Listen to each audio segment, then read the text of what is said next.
बिस्मिल्लाहिर्रहमानिर्रहीम यानी शुरू करता हूँ उस खुदा का नाम लेकर जो बड़ा मेहरबान है, निहायत रहम वाला है।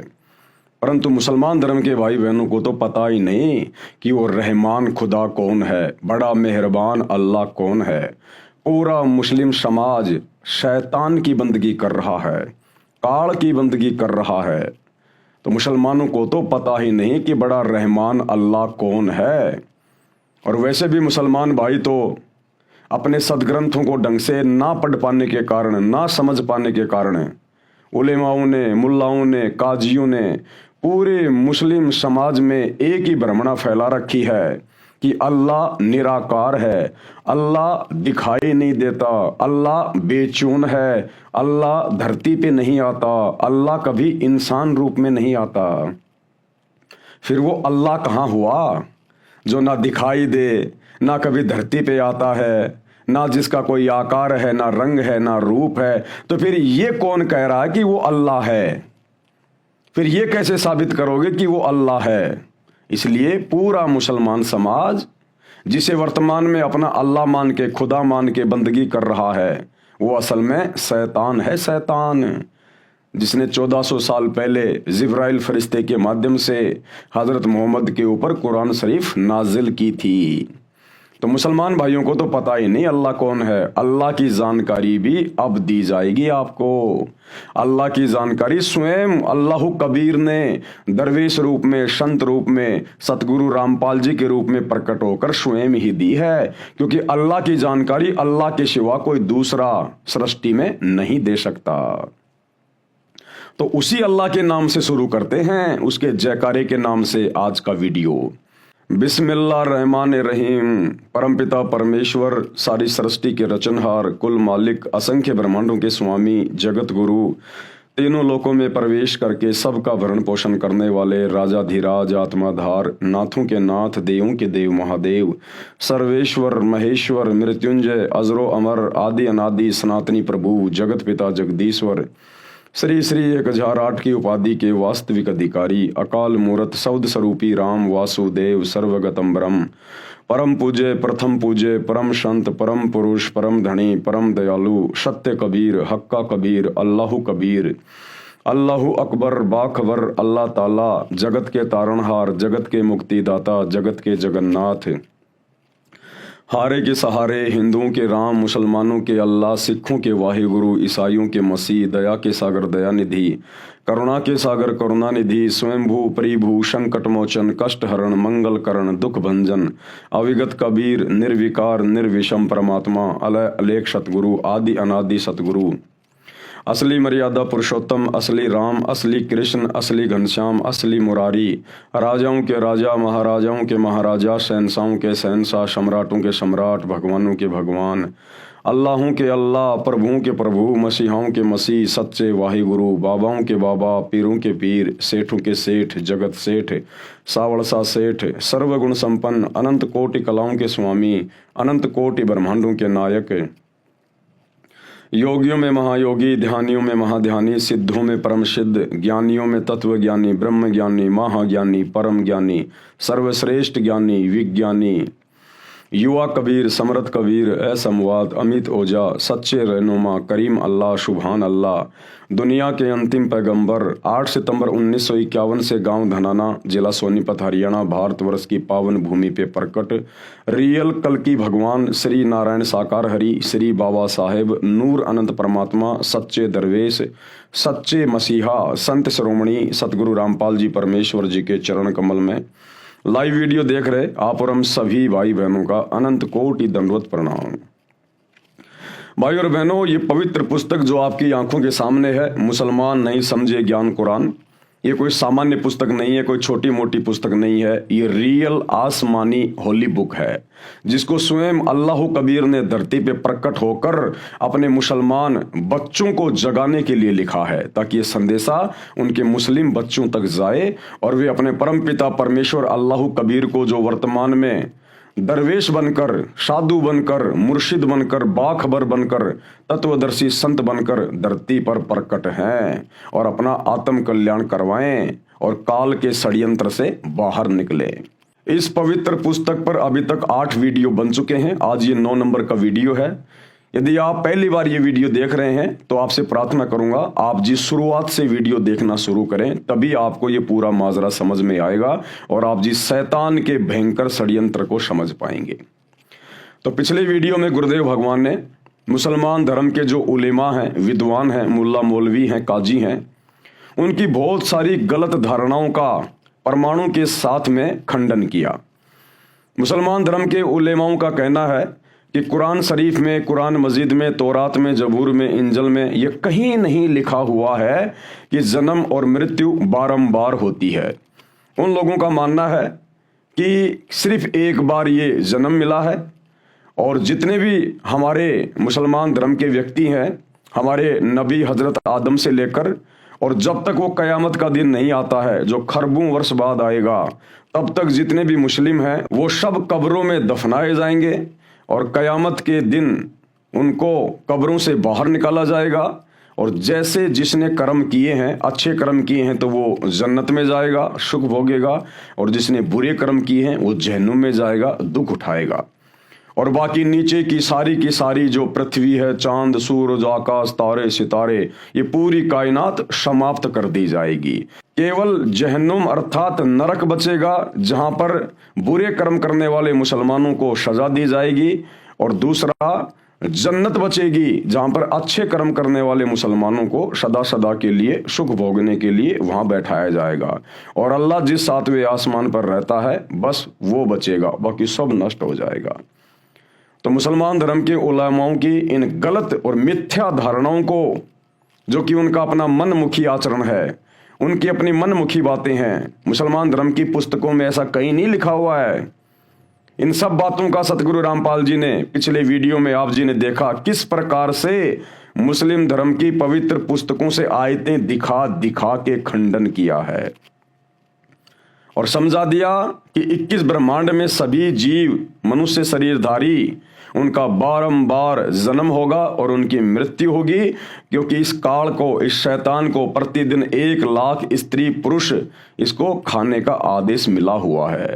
तो इसने यहाँ पर ब्रह्मा जी के माध्यम से जीवों की उत्पत्ति करवानी है, विष्णु जी के माध्यम से पालन पोषण, उनको आपस में मोह ममता में जकड़ के रखना होता है, और तमोगुण शंकर जी के माध्यम से अंत में उनका सर्वनाश करवा दिया जाता है, मृत्यु करवा दी जाती है किसी भी बहाने। तो ये शैतान का भयंकर षड्यंत्र है जिसका पर्दाफाश सतगुरु रामपाल जी ने मुसलमान धर्म की पवित्र पुस्तकों से ही कर दिया है। सिर्फ आपको देखकर समझने की आवश्यकता है। अब ये परले क्या होती है, मुसलमान जिसको कयामत कहते हैं, असल में मुसलमान धर्म के लोग तो ये भी नहीं जानते वास्तव में कयामत होती क्या है, परले क्या होती है। ये बहुत प्रकार की होती हैं, परले होती हैं, परले भी कई प्रकार की होती हैं। उसके बाद महापरले होती है, महापरले भी कई प्रकार की होती है। उसके बाद दिव्य महापरले होती है और दिव्य महापरले भी कई होती हैं। तो मुसलमान धर्म के लोग तो ढंग से परले यानी कयामत के विषय में भी नहीं जानते। और अब आप जी इस पवित्र पुस्तक मुसलमान नहीं समझे ज्ञान कुरान, इसके अंदर अल्लाहु कबीर सतगुरु रामपाल जी के कर कमल से इन कयामतों के विषय में लिखा हुआ लेख जो पढ़ने जा रहे हैं, ये लेख इस पूरी कायनात में, पूरी सृष्टि में सिवाय सतगुरु रामपाल जी के, इस अल्लाहु कबीर के दूसरा कोई नहीं जान सकता। क्योंकि सूरत फुरकानी 25 आयत नंबर 52 से 59 में मुसलमान धर्म के भाई बहन जिसे अपना खुदा मानते हैं, अल्लाह मानते हैं, वो असल में शैतान है जो हजरत मोहम्मद के ऊपर आयतें नाजिल करते हुए कह रहा है आयत नंबर 59 में कि ए पैगंबर, जिस अल्लाह ने जो तुझे जिंदा रूप में मिला था, चैतन्य रूप में मिला था काबा में, उस जिंदा पे भरोसा रख, वो कभी मरने वाला नहीं है।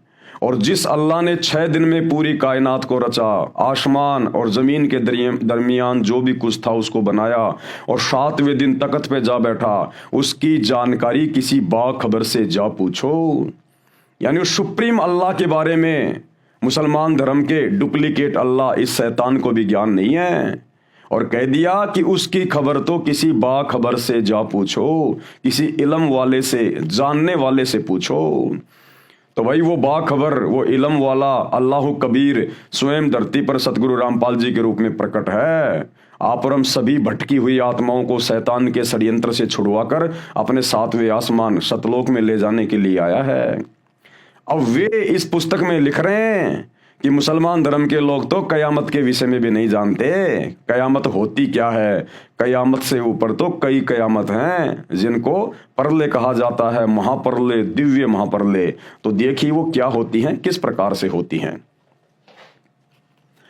पवित्र पुस्तक मुसलमान नहीं समझे ज्ञान कुरान, वीडियो नंबर 9। अब पढ़ें परले, महापरले तथा दिव्य महापरले की जानकारी। एक होती है परले, एक होती है महापरले और एक होती है दिव्य महापरले। जब ये दिव्य महापरले होती है उस समय ये तुम्हारा डुप्लीकेट खुदा, डुप्लीकेट अल्लाह, शैतान भी खुदा के द्वारा, सुप्रीम गॉड अल्लाह कबीर के द्वारा नष्ट कर दिया जाता है और इसके पूरे के पूरे ब्रह्मांड भी समाप्त कर दिए जाते हैं। फिर से वो परमात्मा रिकंस्ट्रक्शन करता है, फिर से नई सृष्टि इसको रच के देता है और फिर से उसी प्रकार जीव की उत्पत्तियां शुरू हो जाती है, नर और नारी करके। सबसे पहले गुरुदेव बता रहे हैं परले की जानकारी। परले का अर्थ होता है विनाश।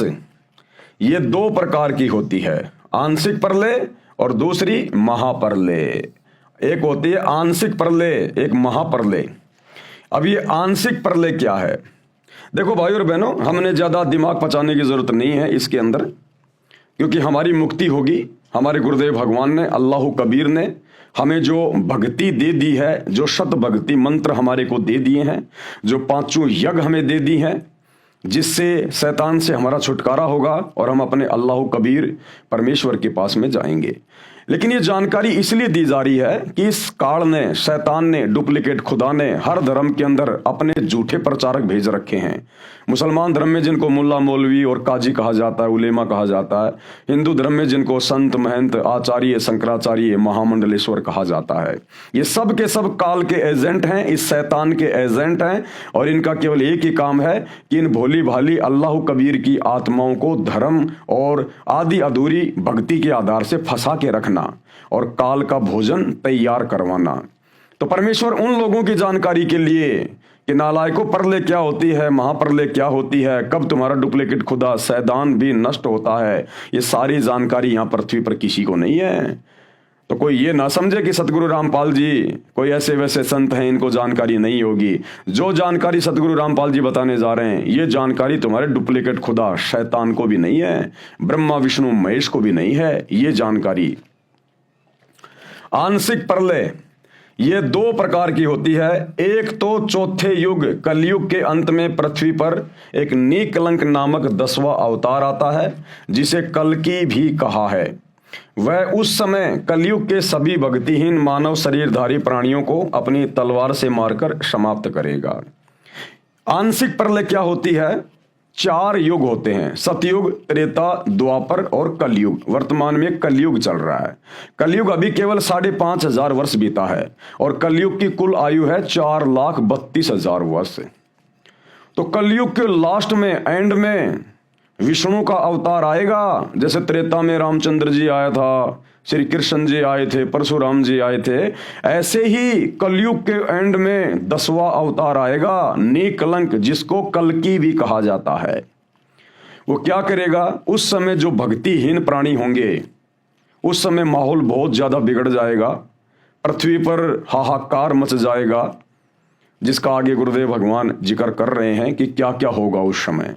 तो उस समय वो विष्णु का अवतार आएगा कल्कि, लाखों साल बाद, और वो भक्तिहीन प्राणियों को घास की तरह काटेगा, घास की तरह।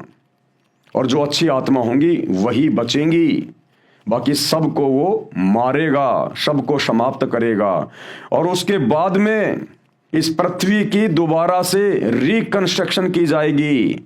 पूरी पृथ्वी के ऊपर फिर जल ही जल हो जाएगा, जल ही जल। पूरी पृथ्वी एक बार फिर से रिकंस्ट्रक्ट की जाएगी परमेश्वर के द्वारा।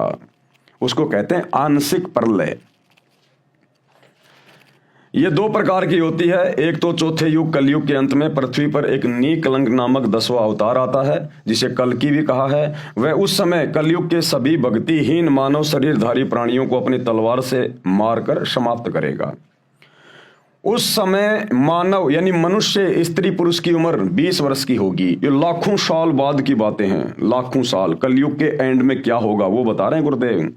उस समय इंसान की उम्र स्त्री और पुरुष की केवल 20 साल की हो जाएगी, और 15 साल की उम्र में तो बच्चे उच्चे पैदा करके बूढ़ा होके आदमी मर भी लिया करेगा। 5 वर्ष की आयु में लड़की बच्चे पैदा करने लग जाएगी, क्योंकि टोटल उम्र उस समय 20 साल की होगी। जैसे वर्तमान में कलयुग में इंसान की उम्र है 100 साल, परंतु 100 साल तो कोई इक्का दुक्का पहुंचता है, बाकी 70-80 90 तक लोग मर जाते हैं। उस समय मानव की उम्र 20 वर्ष की होगी तथा 5 वर्ष खंड लैस होगी। 20 साल उम्र होगी, लेकिन 15 साल में ही काम तमाम हो जाया करेगा। अर्थात 15 वर्ष में सब बालक जवान बूढ़े होकर मर जाया करेंगे। 5 वर्षीय लड़की बच्चों को जन्म दिया करेगी। मानव का कद लगभग 1.5 या 2.5 फुट का होगा। उस समय इतने भूकंप आया करेंगे कि पृथ्वी पर 4 फुट ऊंचे मकान भी नहीं बना पाया करेंगे। सभी मानव धरती में बिल खोद कर रहा करेंगे, चूहे की तरह बिल खोद के रहा करेंगे। पृथ्वी उपजाऊ नहीं रहेगी। 3 हाथ यानी लगभग 4.5 फुट नीचे तक जमीन का उपजाऊ तत्व समाप्त हो जाएगा।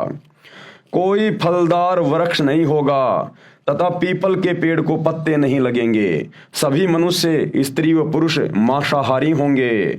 आपसी व्यवहार बहुत घटिया होगा। रीछों की सवारी किया करेंगे। रीछ उस समय का अच्छा वाहन होगा। पर्यावरण दूषित होने से वर्षा होनी बंद हो जाएगी। जैसे ओस पड़ती है ऐसे वर्षा हुआ करेगी। गंगा जमुना आदि नदियां भी सूख जाएंगी। ये कलयुग का अंत होगा। उस समय प्रलय, पृथ्वी पर पानी ही पानी होगी। यह है आंशिक प्रलय। उस समय पूरी पृथ्वी के ऊपर सैकड़ों फुट पानी हो जाएगा, सैकड़ों फुट पानी। और दोबारा से पृथ्वी का जो उपजाऊ जो तत्व है, जो 4.5 फुट नीचे तक चला जाएगा। आप देख लो आज किस प्रकार से यूरिया डाला जा रहा है, किस प्रकार से पेस्टिसाइड का यूज किया जा रहा है, केमिकल का यूज हो रहा है। फैक्ट्रियों में किस प्रकार से केमिकल उत्पन्न होता है, कहां कहां यूज हो रहा है। तो पृथ्वी का उपजाऊपन भी नष्ट हो जाएगा 4.5 फुट तक। तो उस समय फसल तो पैदा होगी नहीं, इसलिए सब लोग मांसाहारी होंगे, मांस खाया करेंगे। और 1.5 से 2.5 फुट की इंसान की हाइट हो जाएगी। और इतने भूकंप आएंगे उस समय, क्योंकि भाई और बहनों ये जो सृष्टि है काल की, ये पाप और पुण्य के आधार से चलती है। लेकिन लोग इन बातों से अनभिज्ञ हैं। देखो, एक इंसान है रोड पे खड़ा होकर भीख मांग रहा है तो वो भी इंसान ही। और एक इंसान देश का प्रधानमंत्री बन के सारी सुख सुविधा भोग रहा है। तो दोनों इंसानों में इतना अंतर क्यों? सिर्फ पाप और पुण्य का, भक्ति का। कबीरा सब जग निर्धना, धनवंता ना कोय, धनवंता सो जानिए जिसके पास राम नाम धन होए। तो जो आज भिखारी बन के रोड पे दिए बाबा 1-1 रुपए के लिए जो सारा दिन धूप में खड़ा रहता है ना, है वो भी इंसान ही। लेकिन वर्तमान में उसके पास में भक्ति नहीं है, उसके पास में पुण्य नहीं है, केवल उसके पाप कर्म बचे हुए हैं। कभी किसी मानव जन्म में उसने पहले दान पुण्य नहीं किया, भक्ति नहीं करी। आत्मा चार्ज होती है भक्ति से, भक्ति से चार्ज होती है, भक्ति से बनते पुण्य। तो वो उसने किसी मनुष्य जन्म में किए नहीं, अब की बार उसके हाथ कुछ लगा नहीं। भिखारी बन के सारा दिन रोड पे दिए बाबा, कोई 1 रुपया दिखाता है, कोई 2 रुपया दिखाता है। और दूसरा व्यक्ति देश का राजा बन के, मंत्री, प्रधानमंत्री, राष्ट्रपति बन के, बड़ा बड़ा उद्योगपति बन के ऐशो आराम कर रहा है। क्यों? क्योंकि जब कभी उसका पहले मनुष्य जन्म था, उसने भक्ति भी की, उसने दान पुण्य भी किया, संतों के सत्संग भी सुने और उनकी शरण में भी था, जिस कारण से उसकी बैटरी चार्ज है। उसके पास में भक्ति धन है, उसके पास में पुण्य है, और उन्हीं पुण्यों की बदौलत आज वो अच्छी पोस्ट पे है। तो कलयुग के एंड में भक्ति कोई करेगा नहीं, भक्ति यहां रहेगी नहीं, और माहौल इतना भयंकर तरीके से बिगड़ जाएगा कि आपस में व्यवहार भी एक दूसरे के प्रति अच्छा नहीं होगा। कोई भी स्त्री पतिव्रता नहीं होगी। ना जाने कितने कितने उनके यार दोस्त होंगे, कितने कितने लोगों के साथ में वो शारीरिक मिलन किया करेंगे। कोई पतिव्रता नहीं रहेगा, ना स्त्री ना पुरुष, और फसल उपजेगी नहीं, क्योंकि पाप के कारण धरती पे अनाज भी उत्पन्न होगा नहीं। उनको कठिनाइयां भोगनी पड़ेंगी, वो कष्ट भोगने पड़ेंगे उनको, जिस कारण से मांस खाया करेंगे, मांस सब मांसाहारी हो जाएंगे। और इतने भूकंप आएंगे, इतने भूकंप आएंगे, कोई 4 फुट का मकान बनाकर भी नहीं रह पाएगा, 4 फुट का मकान बनाकर भी। इसलिए जमीन में बिल खोद के रहेंगे। तो वो समय आएगा। इसलिए ये परमात्मा अल्लाह कबीर सतगुरु रामपाल जी धरती पे आए हुए हैं कि ए आत्माओं, आने वाले समय में अगर तुम वर्तमान में पार नहीं हुए तो तुम्हें कैसे कैसे कष्ट भोगने पड़ेंगे, तुम्हें कैसी कैसी समस्याओं का सामना करना पड़ेगा, तुम्हारा जीना दूभर हो जाएगा, फिर तुम्हें कोई मौका नहीं मिलेगा भक्ति करने का उस समय। इसलिए मान जाओ, सुधर जाओ, सत्संग सुन लो, सबकी जेब में मोबाइल हैं, अपने अल्लाह कबीर परमपिता परमेश्वर की पहचान कर लो, शैतान के लोक से निकल चलो। उस समय प्रलय यानी पृथ्वी पर पानी पानी होगा, प्रलय होगी, एकदम इतनी वर्षा होगी कि सारी पृथ्वी पर सैकड़ों फुट पानी हो जाएगा। अति ऊंचे स्थानों पर कुछ मानव शेष रहेंगे, यानी जो कुछ भी व्यक्ति बचेंगे ना, वो धार्मिक होंगे, वो निकलंक, वो कल्कि विष्णु का अवतार केवल उन्हीं को छोड़ेगा जो धार्मिक व्यक्ति होंगे, जिनके पास में थोड़ी बहुत भक्ति कमाई होगी। फिर वो क्या करेंगे, जब पृथ्वी पर सैकड़ों फुट पानी हो जाएगा ना, वो ऊंचे स्थानों पे चले जाएंगे, पहाड़ों पे चले जाएंगे। फिर जमीन पर जो सैकड़ों फुट पानी हो जाएगा, धीरे धीरे वो पानी जमीन के अंदर जाएगा और जमीन के अंदर से जो केमिकल है उसको बाहर निकालेगा, और फिर सूर्य की गर्मी से वो केमिकल सूखेगा, वो पानी सूखेगा। फिर पूरी पृथ्वी पर वन ही वन होंगे, पेड़ ही पेड़ होंगे, जिस कारण से फिर से पृथ्वी उपजाऊ बनेगी, बढ़िया वातावरण होगा। पानी सैकड़ों वर्षों में सूखेगा, फिर सारी पृथ्वी पर जंगल उग जाएगा, पृथ्वी फिर से उपजाऊ हो जाएगी। जंगल यानी पेड़ों की अधिकता से पर्यावरण फिर शुद्ध हो जाएगा। कुछ व्यक्ति जो भक्ति युक्त होंगे ऊंचे स्थानों पर बचे रह जाएंगे, उनके संतान होगी, वह बहुत ऊंचे कद की होंगी। यानी जो व्यक्ति अंत में जो 1.5 फुट के 2-2 फुट के जो बचेंगे, जो पहाड़ों के ऊपर रहा करेंगे, फिर उसके बाद उनके जो संतान हुआ करेगी, वो बढ़िया वातावरण होने से पृथ्वी पर जंगल ही जंगल हो जाएंगे, पृथ्वी का उपजाऊपन फिर से ठीक हो जाएगा। तो उन छोटे छोटे इंसानों को जो बच्चे पैदा होंगे वो उनसे डबल डबल हुआ करेंगे, फिर उसके बच्चे पैदा होंगे वो उससे डबल होंगे। इस प्रकार सैकड़ों फुट की हाइट सतयुग में हो जाती है। फिर वो दोबारा से सतयुग शुरू हो जाएगा। चूंकि वायुमंडल में वातावरण की शुद्धता होने से शरीर अधिक स्वस्थ हो जाएगा, माता पिता छोटे कद के होंगे और बच्चे ऊंचे कद यानी शरीर के होंगे। कुछ समय पश्चात माता पिता और बच्चों का युवा अवस्था में कद समान हो जाएगा। उस समय वातावरण पूर्ण रूप से शुद्ध होगा। इस प्रकार यह सतयुग का प्रारंभ होगा और फिर सतयुग का प्रारंभ हो जाएगा। यह पृथ्वी पर आंशिक प्रलय ज्योति निरंजन यानी काल, ये शैतान के द्वारा की जाती है। अब दूसरी आंशिक प्रलय क्या है? दूसरी आंशिक प्रलय 1000 चतुर्युग पश्चात होती है। दूसरी आंशिक प्रलय होती है वो 1000 चतुर्युग के बाद होती है। पहली आंशिक प्रलय तो हुई चौथे युग के पश्चात। सतयुग, त्रेता, द्वापर और वर्तमान में चल रहा है कलयुग, इसके एंड में होगी। दूसरी आंशिक प्रलय वो कब होगी? वो 1000 चतुर्युग के बाद, क्योंकि जो ब्रह्मा जी हैं, इस काल का बेटा, शैतान का जो बेटा है ब्रह्मा, इस ब्रह्मा का एक दिन इतना लंबा है, कितना? 1008 चतुर्युग का ब्रह्मा जी का एक दिन है। और इसकी कुल 100 वर्ष की उम्र है, 100 वर्ष की आयु। और इसका एक दिन कितना लंबा है? 1008 चतुर्युग का। और 1008 चतुर्युग की ही इसकी रात्रि होती है। अब ये 1008 चतुर्युग का समय कितना होता है? एक चतुर्युग का समय होता है 43,20,000 वर्ष। एक चतुर्युग, सतयुग, त्रेता, द्वापर और कलयुग, ये हो गया एक चतुर्युग, यानी 4 युगों का एक समय चतुर्युग। इन 4 युगों की कुल समय गणना कितनी होती है? 43,20,000 वर्ष। और ऐसे ऐसे 1008 चतुर्युग का ब्रह्मा जी का केवल दिन होता है, दिन। तो जब ब्रह्मा जी का 1008 चतुर्युग का दिन समाप्त होगा, जब रात्रि लगेगी, तो उस समय ये दूसरी आंशिक प्रलय होगी। जब ब्रह्मा जी का दिन होगा और जब दिन समाप्त होगा, रात्रि लगेगी ब्रह्मा जी की, उस समय फिर ये दूसरी आंशिक प्रलय होती है। 1000 चतुर्युग पश्चात होती है, तब श्री ब्रह्मा जी का एक दिन समाप्त होता है। इतने ही चतुर्युग तक रात्रि होती है, यानी 1008 चतुर्युग तक वो प्रलय रहेगी। एक रात्रि तक प्रलय रहती है। वास्तव में श्री ब्रह्मा जी का एक दिन 1008 चतुर्युग होता है। एक ब्रह्मा जी के दिन में 14 इंद्रों का शासन काल पूरा होता है। इंद्र देवताओं का राजा, एक ब्रह्मा जी के एक दिन में, ब्रह्मा जी के एक दिन में 14 इंद्र अपना शासन पूरा करके गधे की योनि में चले जाते हैं।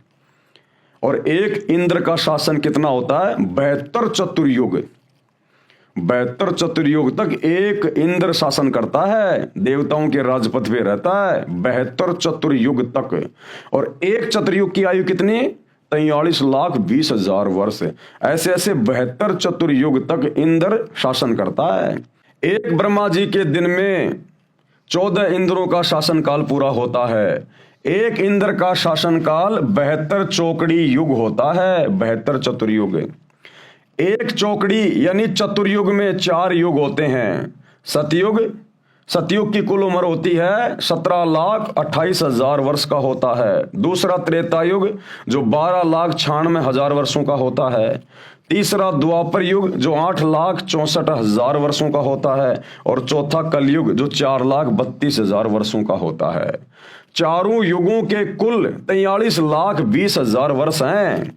गणना करने के लिए आसानी रहे इसलिए चतुर्युग से गणना की जाती है। ब्रह्मा का एक दिन 1008 चतुर्युग का होता है, इसको सीधा 1000 चतुर्युग गिनते हैं। जब ब्रह्मा का दिन समाप्त होता है, यानी 1000 चतुर्युग का समय जब समाप्त होता है, तो पृथ्वी, पाताल व स्वर्ग, इंद्र लोक के सभी प्राणी नाश को प्राप्त होते हैं, वो नष्ट हो जाते हैं। प्रलय में विनाश हुए प्राणी ब्रह्म अर्थात काल जो ब्रह्मलोक में रहता है, ये शैतान तथा व्यक्त रूप से किसी को दर्शन नहीं देता, जिसे अव्यक्त मान लिया गया है, निराकार मान लिया गया है, उस अव्यक्त ब्रह्म यानी काल के लोक में अचेत करके गुप्त डाल दिए जाते हैं। जब ब्रह्मा जी का एक दिन पूरा होता है, रात्रि शुरू होती है, तो ये दूसरी आंशिक जो प्रलय है वो आती है। और जब वो प्रलय आती है तो ये पाताल लोक, स्वर्ग लोक और ये देवताओं के राजा इंद्र का लोक, ये और ये पृथ्वी लोक, ये सब नष्ट हो जाएंगे। नष्ट होने का मतलब जीव नष्ट हो जाएंगे। और सभी जीवों को कहां रखा जाएगा? सभी जीवों को, ये जो ब्रह्म है, जो काल है, शैतान जो किसी के सामने आता नहीं, प्रकट नहीं होता, गुप्त रहता है, अव्यक्त रहता है, सभी जीवों को उसके ब्रह्मलोक में रख दिया जाएगा। जिसे अव्यक्त मान लिया गया है, उस अव्यक्त ब्रह्म यानी काल के लोक में अचेत करके गुप्त डाल दिए जाते हैं। फिर 1000 चतुर्युग, वैसे तो वास्तव में 1008 चतुर्युग की होती है, लेकिन सीधे सीधे 1000 चतुर्युग से काउंटिंग की जा रही है। फिर 1000 चतुर्युग की ब्रह्मा की रात्रि समाप्त होने पर इन तीनों लोकों, पाताल लोक, पृथ्वी लोक, स्वर्ग लोक में उत्पत्ति क्रम प्रारंभ हो जाएगा। फिर से यहां पर जीवों की उत्पत्ति शुरू होती है। उस समय ब्रह्मा, विष्णु, शिव लोक के प्राणी और ब्रह्मलोक यानी महास्वर्ग के प्राणी बचे रहते हैं। यह दूसरी प्रकार की आंशिक प्रलय हुई। अब है महाप्रलय। महाप्रलय भी कई प्रकार की होती हैं, यह 3 प्रकार की होती है। अब भाइयों और बहनों, ये बातें इस पूरी कायनात में सतगुरु रामपाल जी के अलावा ना तो आज से पहले किसी ने बताई और ना आगे कोई बता पाएगा। ये स्वयं अल्लाह कबीर है जो सृष्टि को रचता है और इसको नष्ट करवाता है, इनके अलावा कोई नहीं जान सकता। महाप्रलय ये 3 प्रकार की होती है। प्रथम महाप्रलय क्या है? यह काल ज्योति निरंजन महाकल्प के अंत में करता है। महाकल्प क्या होता है? जब एक ब्रह्मा अपनी 100 साल की उम्र पूरी करके मर जाता है, उसको कहते हैं एक महाकल्प। यह काल ज्योति निरंजन अर्थात शैतान महाकल्प के अंत में करता है, यानी ब्रह्मा जी के मरने के बाद करता है। जिस समय ब्रह्मा जी की मृत्यु होती है, ब्रह्मा जी की आयु, ब्रह्मा की रात्रि 1000 चतुर्युग की होती है तथा इतना ही दिन होता है। 30 दिन रात्रि का 1 महीना, 12 महीनों का 1 वर्ष और 100 वर्ष का एक ब्रह्मा का जीवन, यह एक महाकल्प कहलाता है। दूसरी महाप्रलय क्या है? 7 ब्रह्मा जी की मृत्यु के बाद एक विष्णु जी की मृत्यु होती है। अब आपको यह पता चल गया ब्रह्मा जी की कितनी आयु है, कितनी लंबी उम्र है। जब ऐसे ऐसे 7 ब्रह्मा जी अपनी आयु पूरी करके मर जाते हैं, तब एक विष्णु जी की मृत्यु होती है। यानी विष्णु जी जो शैतान का पुत्र है, ये तीनों शैतान के पुत्र हैं, काल के, ब्रह्मा विष्णु महेश। यानी विष्णु जी की इतनी लंबी आयु है, जब 7 ब्रह्मा जी अपनी 100 साल की इतनी लंबी उम्र पूरी करके मर जाते हैं, तब एक विष्णु जी मरता है। यानी ब्रह्मा से 7 गुना ज्यादा विष्णु जी की आयु है। और जब ऐसे ऐसे 7 विष्णु मर जाएंगे, तब एक शंकर जी मरता है। यानी शंकर की आयु विष्णु जी से भी 7 गुना ज्यादा है। तो दूसरी जो महाप्रलय होती है वो कैसे होती है? 7 ब्रह्मा जी की मृत्यु के बाद एक विष्णु जी की मृत्यु होती है। 7 विष्णु जी की मृत्यु के उपरांत एक शिव जी की मृत्यु होती है। इसे दिव्य महाकल्प कहते हैं, दिव्य महाकल्प। उसमें ब्रह्मा विष्णु शिव सहित इनके लोकों के प्राणी तथा स्वर्गलोक, पाताल लोक और मृत्युलोक आदि में अन्य रचना तथा उनके प्राणी नष्ट हो जाते हैं। उस समय केवल ब्रह्मलोक बसता है, जिसमें ये काल भगवान ज्योति निरंजन शैतान तथा दुर्गा 3 रूपों में, महाब्रह्मा रूप में, महासावित्री रूप में और महाविष्णु, महालक्ष्मी और महाशंकर, महादेवी, पार्वती के रूप में 3 लोक बनाकर रहता है। इसी ब्रह्मलोक में एक महास्वर्ग बना है, उसमें चौथी मुक्ति प्राप्त प्राणी रहते हैं, जैसे मार्कंडे, रूमी ऋषि जैसी आत्मा जो चौथी मुक्ति प्राप्त है, जिन्हें ब्रह्मलीन कहा जाता है।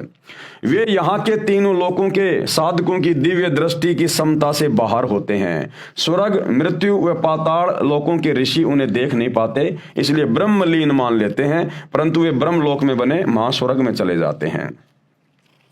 फिर दिव्य महाकल्प के आरंभ में काल, ये ज्योति निरंजन शैतान, ये भगवान ब्रह्मलोक से नीचे की सृष्टि फिर से रचता है। काल भगवान अपनी प्रकृति यानी माया आदि भवानी, जो इसकी पत्नी है ये दुर्गा, जिसको प्रकृति भी कहते हैं, माया भी कहते हैं, आदि भवानी भी कहते हैं, महासावित्री, महालक्ष्मी व महादेवी गौरी के साथ रति कर्म से यानी पति पत्नी मिलन से अपने 3 पुत्रों रजगुण ब्रह्मा, सतगुण विष्णु, तमगुण शिव को उत्पन्न करता है। ये काल भगवान उन्हें अपनी शक्ति से अचेत अवस्था में कर देता है। तीनों ब्रह्मा विष्णु महेश को अपनी पत्नी दुर्गा से पैदा करके उनको कोमा में रखता है। फिर तीनों को भिन्न भिन्न स्थानों पर, जैसे ब्रह्मा जी को कमल के फूल पर, विष्णु जी को समुद्र में शेषनाग की सैया पर और शिव जी को कैलाश पर्वत पर रखता है। तीनों को बारी बारी सचेत कर देता है। उन्हें प्रकृति दुर्गा के माध्यम से सागर मंथन का आदेश होता है। तब यह महामाया यानी मूल प्रकृति शेरावाली ये दुर्गा अपने 3 रूप बनाकर सागर में छुपा देती है। 3 लड़कियों यानी जवान देवियों को प्रकट करती है। तीनों बच्चे ब्रह्मा विष्णु शिव इन्हीं तीनों देवियों से विवाह करते हैं।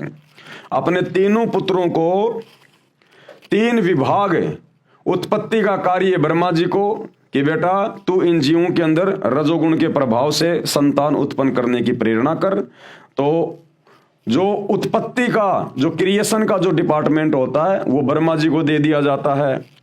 वह स्थिति यानी पालन पोषण का कार्य विष्णु जी को तथा संहार यानी मारने का कार्य शिव जी को देता है, जिससे ये काल ब्रह्म शैतान की सृष्टि फिर से शुरू हो जाती है, जिसका वर्णन पवित्र पुराणों में भी है, जैसे शिव महापुराण, ब्रह्म महापुराण, विष्णु महापुराण, महाभारत, सुख सागर, देवी भागवत महापुराण में विस्तृत वर्णन किया गया है। और गीता जी के 14वें अध्याय के श्लोक 3 से 5 में संक्षिप्त रूप से कहा गया है। अब तीसरी महाप्रलय क्या है? तीसरी महाप्रलय क्या है? एक ब्रह्मांड में 70,000 बार त्रिलोकीय शिव यानी काल के तमोगुण पुत्र की मृत्यु हो जाती है, तब एक ब्रह्मांड की प्रलय होती है। यानी ब्रह्मा जी से 7 गुना ज्यादा आयु विष्णु जी की, विष्णु जी से 7 गुना ज्यादा आयु शंकर जी की यानी शिव की। और जब ऐसे ऐसे 70,000 शिव जन्मते और मर लेते हैं, उसके बाद फिर ये तीसरी महाप्रलय होती है। तथा ब्रह्मलोक में तीनों स्थानों पर रहने वाला काल महाशिव अपना महाशिव वाला शरीर भी त्याग देता है। इस प्रकार यह एक ब्रह्मांड की प्रलय अर्थात तीसरी महाप्रलय हुई। तथा उस समय एक ब्रह्मलोकीय शिव यानी काल की मृत्यु हुई तथा 70,000 त्रिलोकीय शिव काल के पुत्र की मृत्यु हुई। अर्थात एक ब्रह्मांड में बने ब्रह्मलोक सहित सर्वलोकों के प्राणी विनाश में आते हैं। इस समय को परब्रह्म अर्थात अक्षर पुरुष का एक युग कहते हैं। इस प्रकार गीता अध्याय 8 श्लोक 16 का भावार्थ समझना चाहिए। इसी प्रकार 3 दिव्य महाप्रलय होती हैं। दिव्य महाप्रलय कितनी प्रकार की होती हैं? 3 प्रकार की। अब मुसलमान धर्म के उलेमा, विद्वान, मुल्ला, मौलवी, काजी बस एक ही चीज जानते हैं, कयामत कयामत। वो कयामत को भी ढंग से नहीं जानते। अब सतगुरु रामपाल जी परमात्मा ये अल्लाह कबीर बता रहा है कैसे कैसे सृष्टि रची हुई है, कैसे कैसे ये नष्ट होती है, इनके सिवा कोई नहीं बता सकता। सौपन में भी कोई नहीं सोच सकता जो बातें सतगुरु रामपाल जी परमेश्वर जी ने आके बताई हैं सृष्टि के विषय में। इसी प्रकार 3 दिव्य महाप्रलय होती हैं। प्रथम दिव्य महाप्रलय ये क्या होती है? जब 100 ब्रह्मलोकीय शिव यानी काल ब्रह्म की मृत्यु हो जाती है, तब चारों महाब्रह्मांडों में बने 20 महाब्रह्मांडों के प्राणियों का विनाश हो जाता है। विशेषकर एक महाब्रह्मांड में ही सृष्टि रहती है। एक महाब्रह्मांड के अंदर जब प्रलय होती है, तब दूसरे महाब्रह्मांड में सृष्टि शुरू होती है। अंत में चारों महाब्रह्मांडों के 20 ब्रह्मांडों में प्रलय हो जाती है। तब चारों महाब्रह्मांडों के शुभ कर्मी प्राणियों को, हंस आत्माओं को 21वें ब्रह्मांड में बने नकली शतलोक आदि लोकों में रख देता है ये काल। तथा उसी लोक में निर्मित अन्य 4 गुप्त स्थानों पर अन्य प्राणियों को अचेत करके डाल देता है। तथा तब उसी नकली सतलोक के प्राणियों को खाकर अपनी भूख मिटाता है। तथा जो प्रतिदिन खाए प्राणियों को उसी 21वें ब्रह्मांड में बने 4 गुप्त स्थानों में अचेत करके डालता रहता है। तथा वहां पर भी ज्योति निरंजन यानी एक शैतान अपने 3 रूप महाब्रह्मा, महाविष्णु तथा महाशिव धारण कर लेता है। तथा वहां पर बने शिव रूप में अपनी जन्म मृत्यु की लीला करता रहता है, जिसे समय निश्चित रखता है। तथा 100 बार मृत्यु को प्राप्त होता है। जिस प्रकार परब्रह्म के 100 युग का समय 21वें ब्रह्मांड में पूरा हो जाता है। तत्पश्चात चारों महाब्रह्मांडों के अंदर सृष्टि रचना का कार्य प्रारंभ करता है। जिस एक सृष्टि में 100 ब्रह्मलोकीय शिव यानी काल की आयु अर्थात परब्रह्म के 100 युग तक सृष्टि रहती है। तथा इतना ही समय प्रलय रहती है अर्थात परब्रह्म के 200 युग, क्योंकि परब्रह्म के एक युग में एक ब्रह्मलोकीय शिव अर्थात काल की मृत्यु होती है। उसमें एक दिव्य महाप्रलय जो काल द्वारा की जाती है उसका कर्म पूरा होता है। ये काल अर्थात ब्रह्म प्रथम अव्यक्त कहलाता है। गीता अध्याय 7 श्लोक 24 और 25 में दूसरा अव्यक्त परब्रह्म तथा इसे भी परे तीसरा सनातन अव्यक्त जो पूर्ण ब्रह्म है। गीता अध्याय 8 श्लोक 20 का भाव समझें। अब भाइयों और बहनों, ये बातें दिमाग के ऊपर से निकलेंगी क्योंकि बहुत ही गूढ़ ज्ञान है। इस ज्ञान को समझना इतना आसान नहीं है। इस ज्ञान को तो आप जब सतगुरु रामपाल जी की शरण में आ जाओगे और 8-10 साल तक उनके सत्संग सुनोगे ध्यान से, सृष्टि रचना को कई बार समझोगे ध्यान से, तब कहीं जाकर ये बातें थोड़ी थोड़ी हमारे जहन में आएंगी। तो यहाँ पर ये सारी बातें महाप्रलय की, दिव्य महाप्रलय की, आंशिक प्रलय की, गुरुदेव भगवान केवल मुसलमान धर्म के उन प्रवक्ताओं को, उलेमाओं को, उनको समझाने की दृष्टि से लिख रहे हैं कि तुम तो खाली प्रलय प्रलय प्रलय प्रलय, इससे ज्यादा तुम्हें कुछ नहीं पता। जब इस ज्ञान के अंदर जाओगे तो तुम्हारे दिमाग के तोते उड़ जाएंगे, तोते। शैतान का इतना भयंकर षड्यंत्र है। दूसरी दिव्य महाप्रलय क्या होती है? इस दिव्य महाप्रलय में ये शैतान भी नष्ट हो जाता है। इस उपरोक्त महाप्रलय के 5 बार हो जाने के पश्चात द्वितीय दिव्य महाप्रलय होती है। दूसरी दिव्य महाप्रलय परब्रह्म अविगत पुरुष अक्षर पुरुष करता है। उसमें काल ब्रह्म अर्थात ये क्षर पुरुष, ये शैतान सहित सर्व 21 ब्रह्मांडों का विनाश हो जाता है, जिसमें 3 लोक, स्वर्गलोक, मृत्युलोक, पाताल लोक, ब्रह्मा विष्णु शिव व काल ज्योति निरंजन ओकार निरंजन जिसको शैतान भी कहते हैं, तथा इनके लोकों ब्रह्मलोक अर्थात सर्व अन्य 21 ब्रह्मांडों के प्राणी नष्ट हो जाते हैं। यानी मुसलमान जिसे अपना खुदा मान रहे हैं, अल्लाह मान रहे हैं, वो शैतान और उसके सारे लोक नष्ट कर दिए जाते हैं और पर ब्रह्म के लोक में सभी जीवात्माओं को रख दिया जाता है। विशेष 7 त्रिलोकीय ब्रह्मा की मृत्यु के बाद 1 त्रिलोकीय विष्णु की मृत्यु होती है, यानी 7 ब्रह्मा जी के बाद में 1 विष्णु जी की मृत्यु होती है, तथा 7 विष्णु की मृत्यु के बाद 1 शिव की मृत्यु होती है। 70,000 शिव की मृत्यु के बाद 1 ब्रह्मलोकीय शिव अर्थात काल ब्रह्म की मृत्यु पर ब्रह्म के 1 युग के बाद होती है। ऐसे 1000 युग का परब्रह्म यानी अक्षर पुरुष का 1 दिन तथा इतनी ही रात्रि होती है। अक्षर पुरुष की रात्रि का समय शुरू होने पर प्रकृति ये दुर्गा सहित काल ज्योति निरंजन अर्थात परब्रह्म तथा इसके 21 ब्रह्मांडों के प्राणी नष्ट हो जाते हैं, तथा परब्रह्म यानी दूसरा अव्यक्त वो अक्षर पुरुष का 1000 युग का दिन समाप्त होता है। इतनी ही रात्रि व्यतीत होने के उपरांत ब्रह्म को यानी शैतान को फिर पूर्ण ब्रह्म ये कबीर परमात्मा प्रकट करता है। गीता अध्याय 8 श्लोक 17 का भाव ऐसे समझें, परंतु ब्रह्मांडों व महाब्रह्मांडों व इनमें बने लोकों की सीमा यानी गोलाकार दीवार समझो समाप्त नहीं होती। फिर इतने ही समय के बाद ये काल तथा माया प्रकृति देवी को पूर्ण ब्रह्म कौन कबीर परमात्मा अल्लाह कबीर अपने द्वारा पूर्व निर्धारित सृष्टि कर्म के आधार पर पुनः उत्पन्न करता है, तथा सभी प्राणी जो काल के कैदी यानी बंदी हैं उनके कर्म आधार पर शरीरों में सृष्टि कर्म नियम से रचता है तथा लगता है कि परब्रह्म रच रहा है। यहां पर गीता अध्याय 15 का श्लोक 17 याद रखना चाहिए, जिसमें कहा है कि उत्तम प्रभु तो कोई और ही है, उत्तम पुरुष तु अन्य परमात्मा इति उदाहरत है। यानी उत्तम परमात्मा सर्वश्रेष्ठ परमात्मा तो कोई और ही है और वो है अल्लाह कबीर, जो वास्तव में अविनाशी परमेश्वर है, कभी नहीं मरता, वो अकाल है, जो तीनों लोकों में प्रवेश करके सबका धारण पोषण करता है। तथा गीता अध्याय 18 के श्लोक 61 में कहा है कि अंतर्यामी परमेश्वर सभी प्राणियों को यंत्र यानी मशीन के सदृश से कर्म आधार पर घुमाता है तथा प्रत्येक प्राणी के हृदय में स्थित है। गीता के पाठकों को फिर भ्रम होगा कि गीता अध्याय 15 के श्लोक 15 में काल ब्रह्म यानी ये शैतान कहता है कि मैं सभी प्राणियों के हृदय में स्थित हूं तथा सर्व ज्ञान अपोहन व वेदों को प्रदान करने वाला हूं। हृदय कमल में काल भगवान महापार्वती दुर्गा सहित महाशिव रूप में रहता है तथा पूर्ण परमात्मा भी जीवात्मा के साथ अभेद रूप से रहता है, जैसे वायु रहती है गंध के साथ, दोनों का अभेद संबंध है, परंतु कुछ गुणों का अंतर है।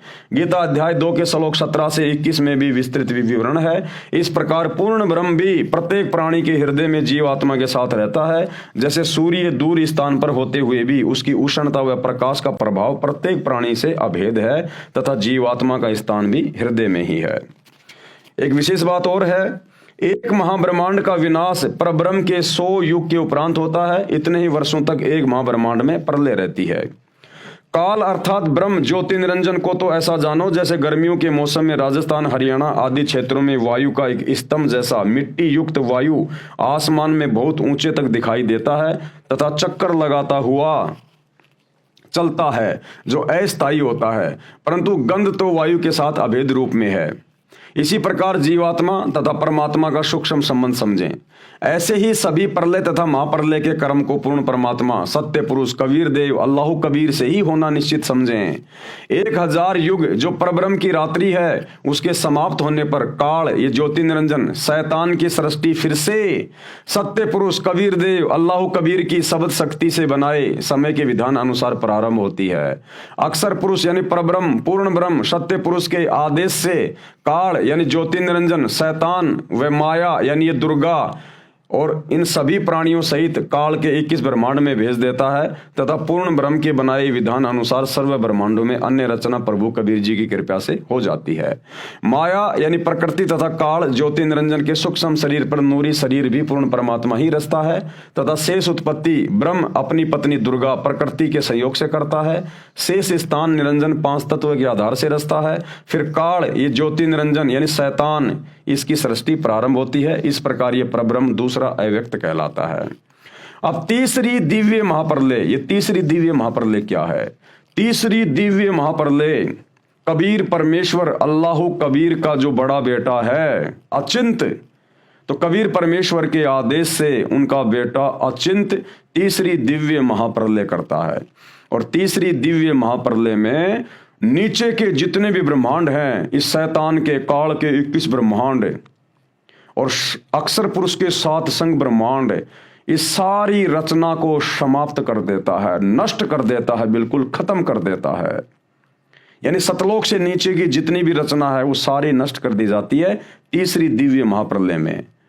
और फिर परमेश्वर के आदेश से अचिंत फिर से इसको दोबारा से रचता है। जैसा कि पूर्वोक्त विवरण में पढ़ा कि 70,000 काल यानी शैतान के शिव रूपी पुत्रों की मृत्यु के पश्चात एक ब्रह्म यानी महाशिव की मृत्यु होती है। वह समय पर ब्रह्म का एक युग होता है। इसी के विषय में गीता अध्याय 2 श्लोक 12, अध्याय 4 श्लोक 5 तथा 9 में, अध्याय 10 श्लोक 2 में गीता ज्ञानदाता प्रभु कह रहा है, ये शैतान कहता है कि मेरी भी जन्म मृत्यु होती है, वो इस प्रकार से होती है। बहुत से जन्म हो चुके हैं जिनको देवता लोग ब्रह्मा विष्णु महेश शिव सहित व महर्षि जन भी नहीं जानते, क्योंकि ये सभी देवी देवता महर्षि जन ये सभी इस शैतान से उत्पन्न होते हैं। ये शैतान सबकी उत्पत्ति करता ब्रह्म ये काल। तो ये देवी देवता नहीं जान सकते कि कैसे प्रलय होती है, शैतान कौन है, कैसे उसकी मृत्यु होती है, कैसे उसका जन्म होता है। क्योंकि जिस प्रकार अपने बाप की उत्पत्ति को बेटे नहीं बता सकते, वो तो दादाजी बताएगा। तो ये जो ब्रह्म है, जो काल है, ये ब्रह्मा विष्णु महेश का पिता है। तो ब्रह्मा विष्णु महेश अपने पिता की उत्पत्ति के बारे में नहीं जानते। इस ब्रह्म, इस काल शैतान की उत्पत्ति बताएगा सत्य पुरुष परम अक्षर ब्रह्म कबीर देव अल्लाह कबीर, वो बताएगा।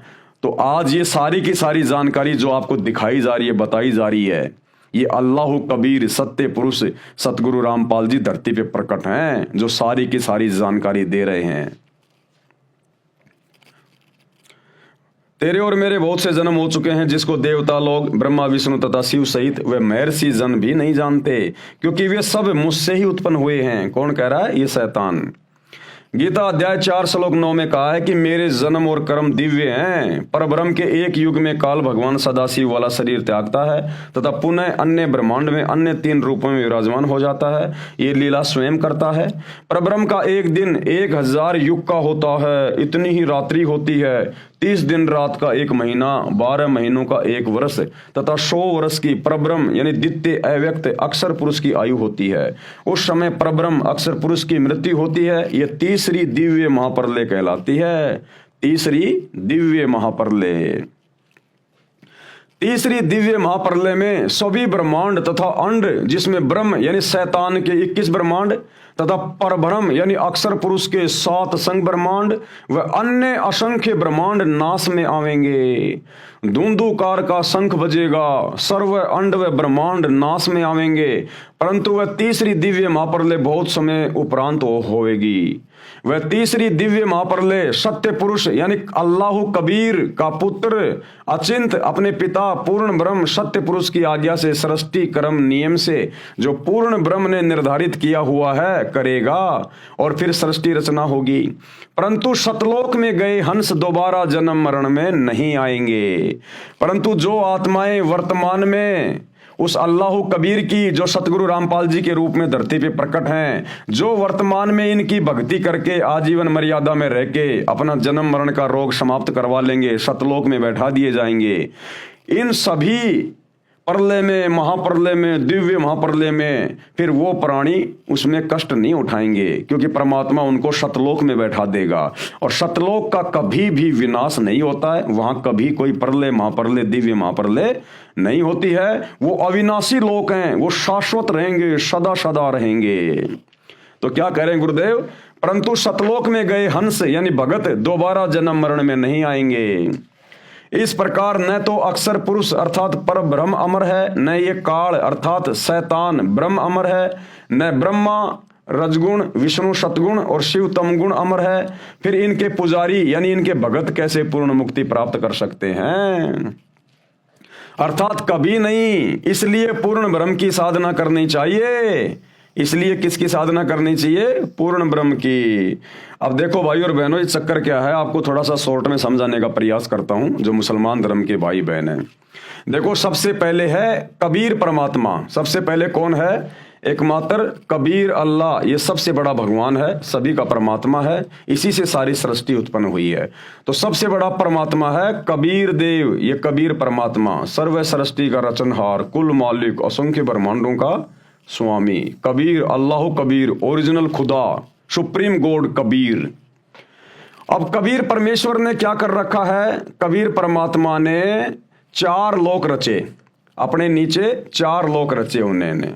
एक रच दिया उन्होंने अनामी लोक, दूसरा रच दिया उन्होंने अगम लोक, और तीसरा रच दिया उन्होंने अलख लोक, और चौथा रच दिया उन्होंने सत्यलोक। ये 4 लोक रचे परमात्मा ने। हम सभी आत्माएं पहले सतलोक में रहा करती थी, सभी जीव आत्माएं, ये शैतान भी वहीं रहा करता था, ये दुर्गा भी वहीं रहा करती थी, सब वहीं रहा करते थे। ये जब आप सृष्टि रचना सुनोगे सतगुरु रामपाल जी के मुख कमल से यूट्यूब पे, तब आपको समझ में आएगा। फिर सतलोक में वहां पर शैतान के मन में एक दोष आया कि मैं अलग से राज्य प्राप्त करना चाहता हूं। इसने वहां पर तप करना शुरू कर दिया, और तप के बदले कबीर परमात्मा ने इसको 21 ब्रह्मांड दे दिए उसी सतलोक के अंदर। सतलोक में ही एक साइड में इसको 21 ब्रह्मांड दे दिए, 21 प्लाट दे दिए कबीर परमात्मा ने, अल्लाह कबीर ने। अब इसने वहां पर एक गलती कर दी, इसने वहां पर दुर्गा के साथ में अभद्र व्यवहार किया। आपको शॉर्ट में बताया जा रहा है, पूरी जानकारी सृष्टि रचना सुनिए सतगुरु रामपाल जी के मुख कमल से। इसने दुर्गा के साथ में जबरदस्ती करनी चाहिए, शारीरिक संबंध इसने बनाने चाहे, जिस कारण से कबीर परमात्मा ने इसको अपने सतलोक से निष्कासित कर दिया। इसको 21 ब्रह्मांड दे दिए और सतलोक से इसको 16 शंख कोश की दूरी पर यहां भेज दिया। सतलोक के इसको निष्कासित कर दिया और इसको श्राप दे दिया कि प्रतिदिन तू 1 लाख स्त्री पुरुषों को खाएगा, उनके सूक्ष्म शरीर की वासना को तू तपतशिला पे भून भून के खाएगा। तो क्या हुआ भाई और बहनों, इस काल को परमात्मा ने इसके 21 ब्रह्मांड सहित और सतलोक से 16 संकोश की दूरी पे भेज दिया। 16 संकोश की दूरी पे, 16 संकोश की दूरी पे इसको शैतान कहते हैं। इसको बाद में इसका नाम शैतान पड़ गया। काल भी यही है, ब्रह्म भी यही है, यानी इसको सतलोक से परमात्मा ने निष्कासित कर दिया और इसको 21 ब्रह्मांड दे दिए, पूरे के पूरे 21 ब्रह्मांड इसके विमान की तरह वहां से चल के परमात्मा की शब्द शक्ति से और यहां आ गए। अब इन्हीं 21 ब्रह्मांडों में ये शैतान डुप्लीकेट भगवान बन के बैठा है।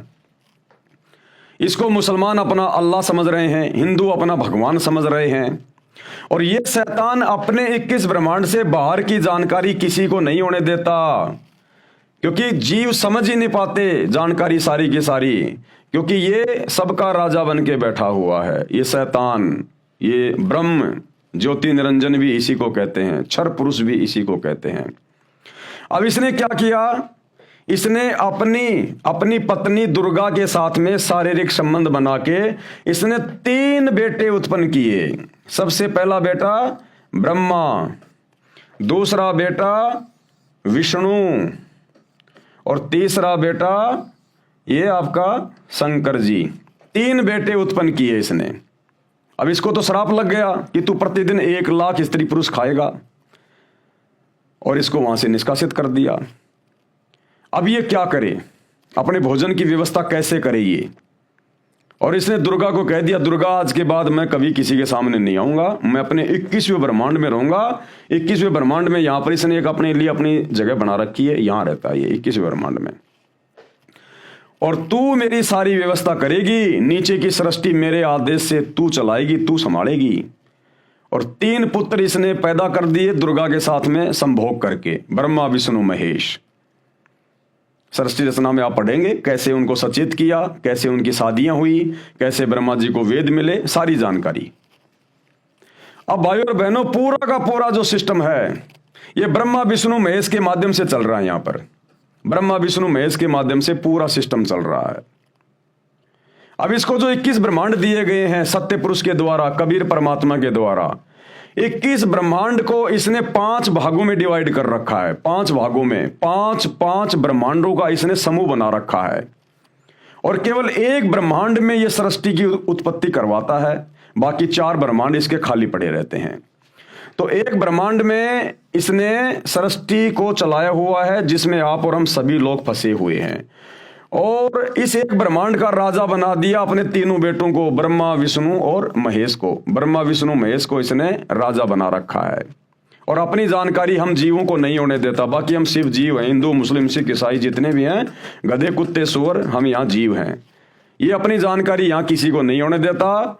अपने तीनों बेटों के माध्यम से, ब्रह्मा विष्णु महेश के माध्यम से ये अपने भोजन की व्यवस्था करवाता है। ब्रह्मा के माध्यम से रजोगुण के द्वारा बच्चे उत्पन्न करवाता है, विष्णु के द्वारा एक दूसरे में मोह ममता बनी रहती है, और शंकर जी किसी न किसी बहाने लड़ाई में, झगड़े में, बीमारी में, एक्सीडेंट में मार मार के उनको अपने बाप के पास में भेजता रहता है, यहाँ 21वें ब्रह्मांड में तपस्या पर।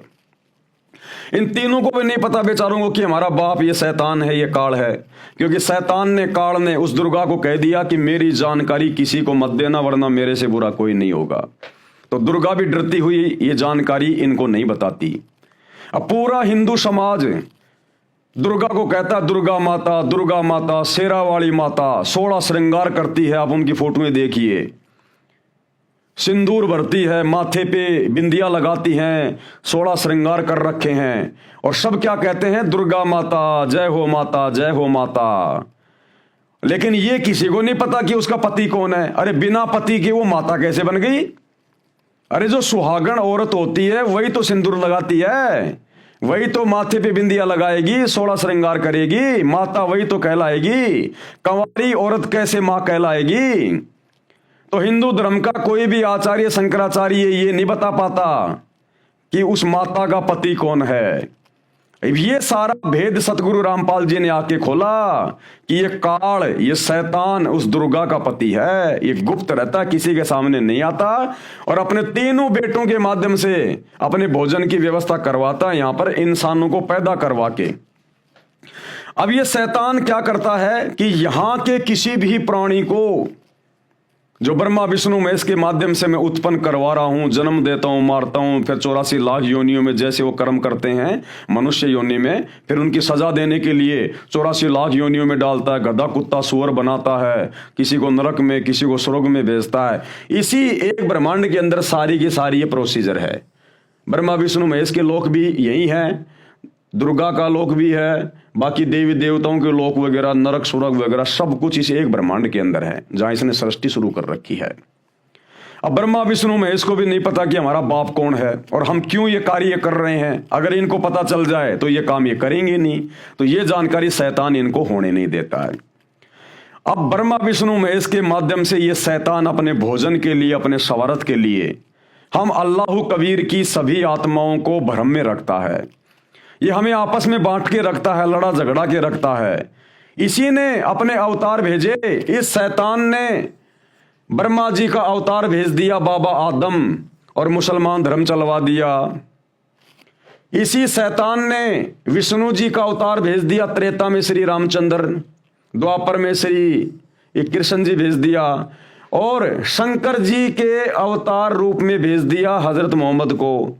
और इसी प्रकार तीनों देवताओं के माध्यम से, और विष्णु जी के लोक से आया था आपका ये हजरत, ये ईसा मसीह, जिसने ये ईसाई समाज चला दिया।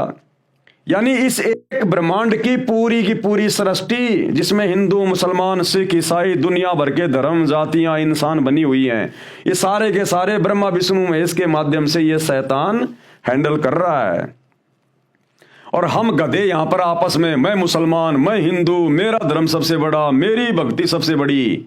और ये शैतान यही चाहता है कि मेरे तीनों बेटों के माध्यम से मैं अपने अवतार भेजता रहूं, किसी को मुसलमान धर्म में, किसी को हिंदू धर्म में, और इन मूर्खों को आपस में ये उलझा के रखें कि हमारा धर्म बड़ा, हमारी भक्ति बड़ी, और काल का बढ़िया काम चल रहा है, आपस में लड़ रहे हैं, मर रहे हैं, खस रहे हैं, और उसके भोजन की व्यवस्था हो रही है।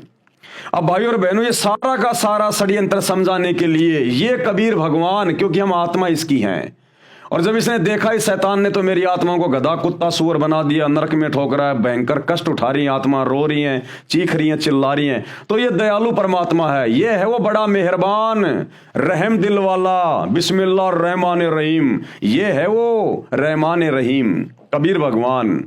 तो फिर ये कबीर भगवान क्या करता है, ये आता है क्योंकि ये सर्वशक्तिमान है, ये कुछ भी कर सकता है।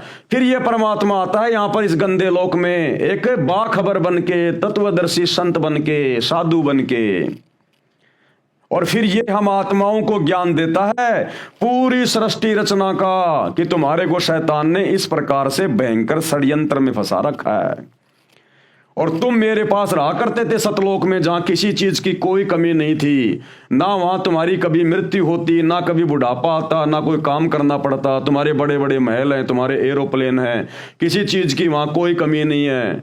और तुम इस शैतान के चक्कर में आ गए। शैतान तुम्हारे को बैला फुसला के दुर्गा के माध्यम से यहां ले आया और अब तुम वापस चलो, मैं तुम्हें ज्ञान देने के लिए आया हूं संत रूप में, दरवेश रूप में।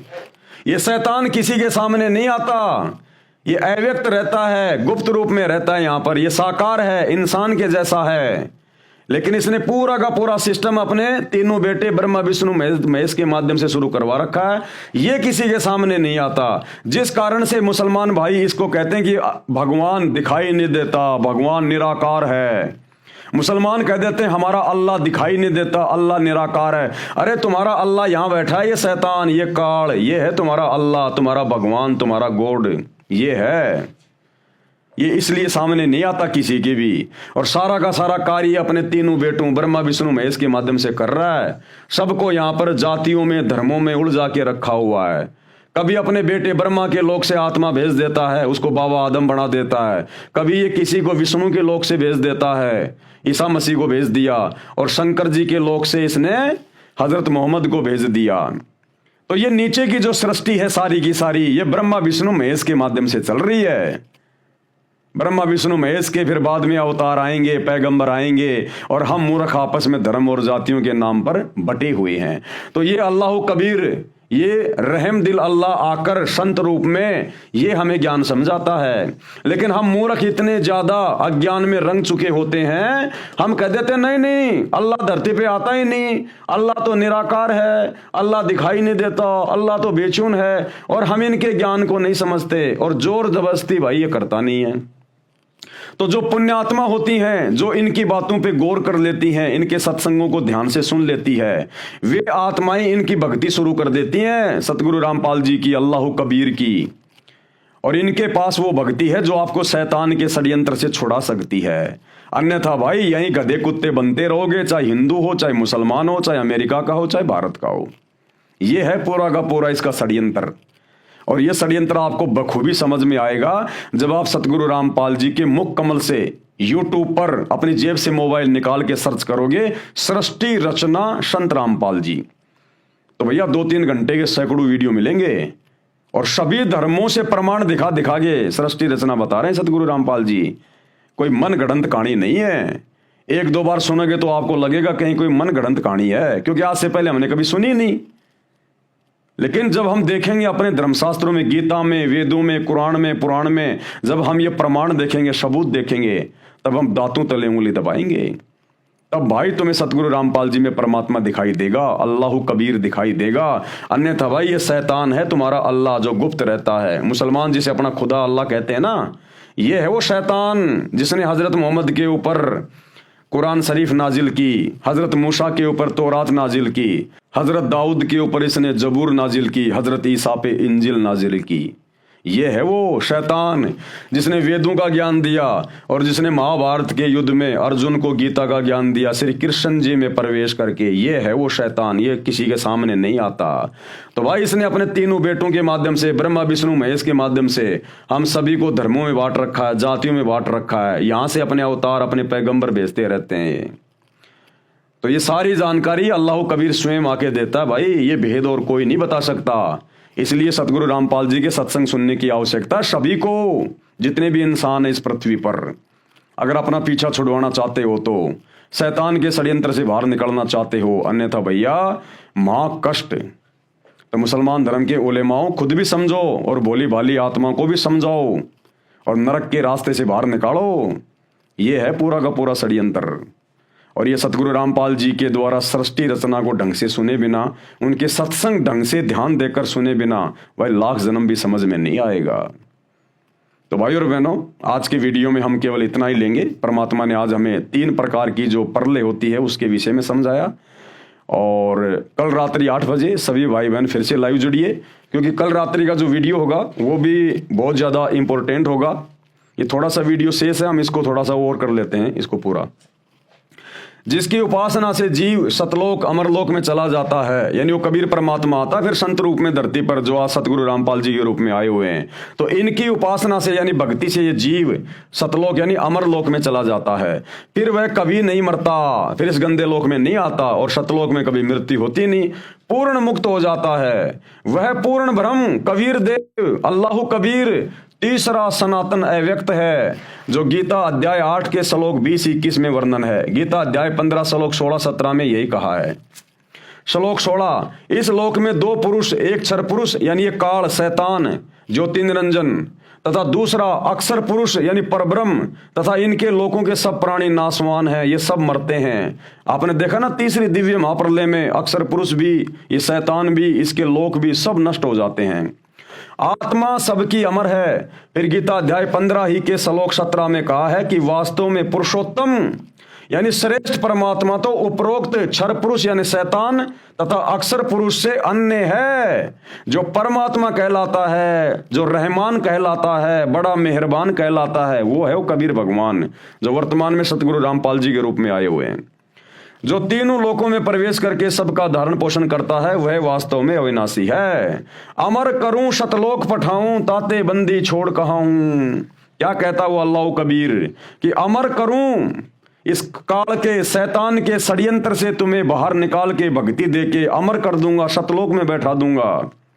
अमर करूं शतलोक बैठाऊं, ताते बंदी छोड़ कहाऊं। इसलिए इसको बंदी छोड़ कहा जाता सूक्ष्म वेद में, 5वें वेद में, कबीर सागर में। बंदी छोड़ का मतलब जो हमें काल के बंधनों से, कर्म बंधनों से छुड़वा दे, अपनी भक्ति दे के जन्म और मरण के बंधनों से छुड़वा दे, उसको कहते हैं बंदी छोड़। 84 लाख योनियों के बंधन से छुड़वा दे, उसको कहते हैं बंदी छोड़, यानी बंधनों से छुड़वाने वाला। इस शैतान ने, इस काल ने हमारे को यहाँ पर ब्रह्मा विष्णु महेश के माध्यम से हर प्रकार से बंधनों में बांध रखा है। हमें जानकारी नहीं होने देता भक्ति की, सच्चे खुदा की, सच्ची इबादत की। हमारे को कर्म बंधनों में बांध के रखता है, हमसे बुरे कर्म करवाता है, फिर बुरे कर्मों की बदौलत ये हमारे को नरक में ठोक देता है, गधे कुत्ते सूअर की योनि में ठोक देता है। तो इन तमाम प्रकार के शैतान के द्वारा लगाए गए कर्मों से जो भगवान आके हमें बचाता है, छुड़वाता है, उसको कहते हैं बंदी छोड़, जो हमें शैतान के बंधनों से छुड़वाकर सतलोक ले जाता है। अमर करूं शतलोक पठाऊं यानी बैठाऊं, ताते बंदी छोड़ कहाऊं।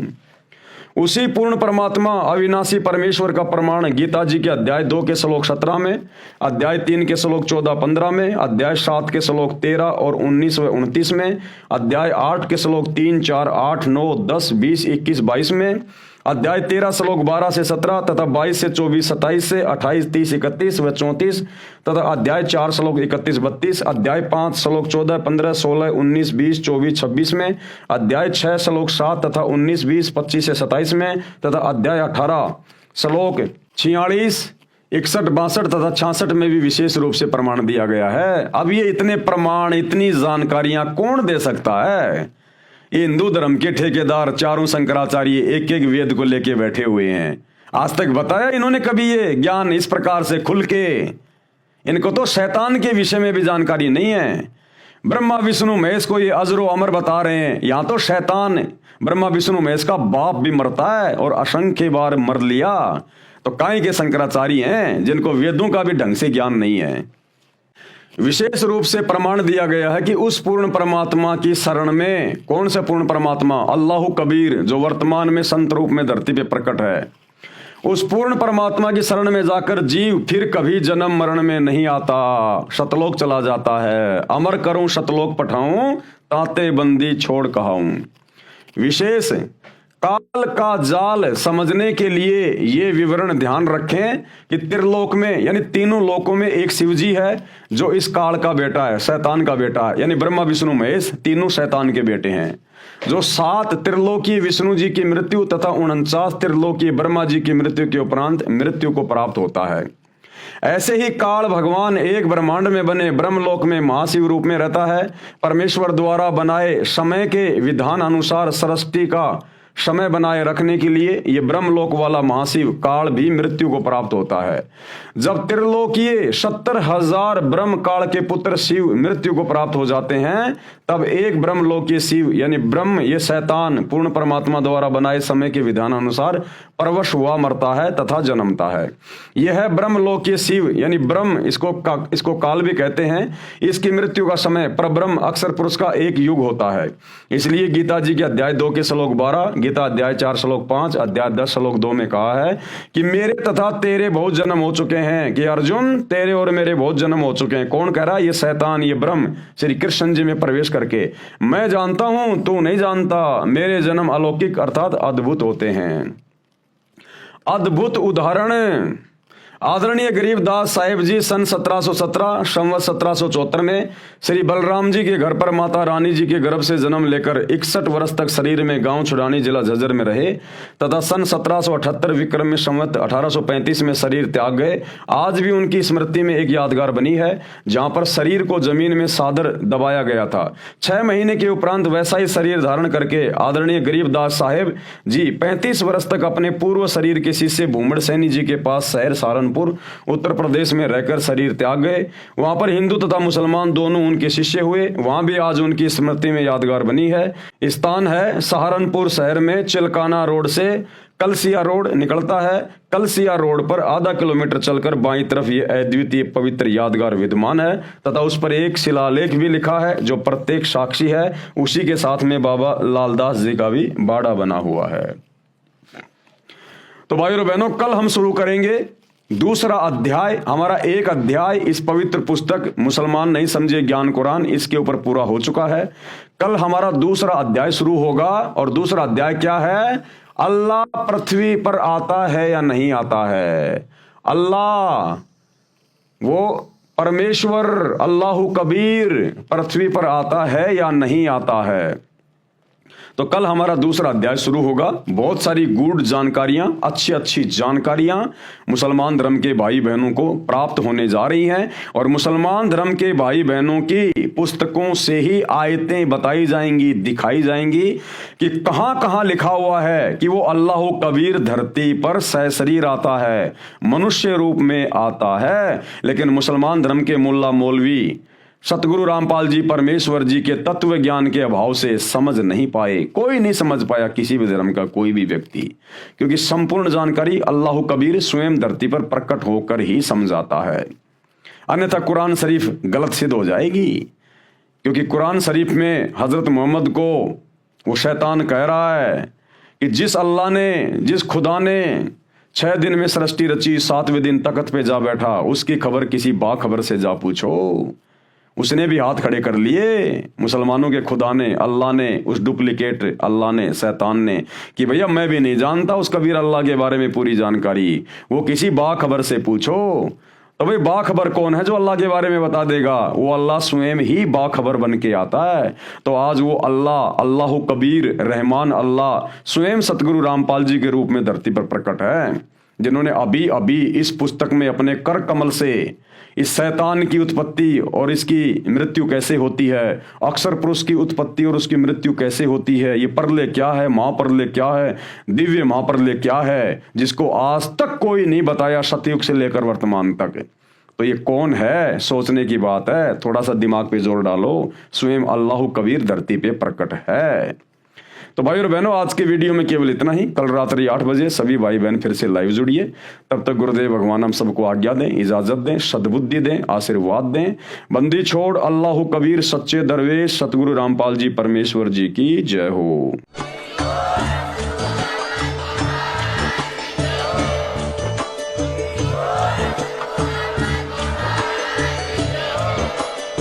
भाई जो गुरु बचन पे डट के कट गे फंद 84 के, कट गे फंद 84 के, कट गे फंद 84 के।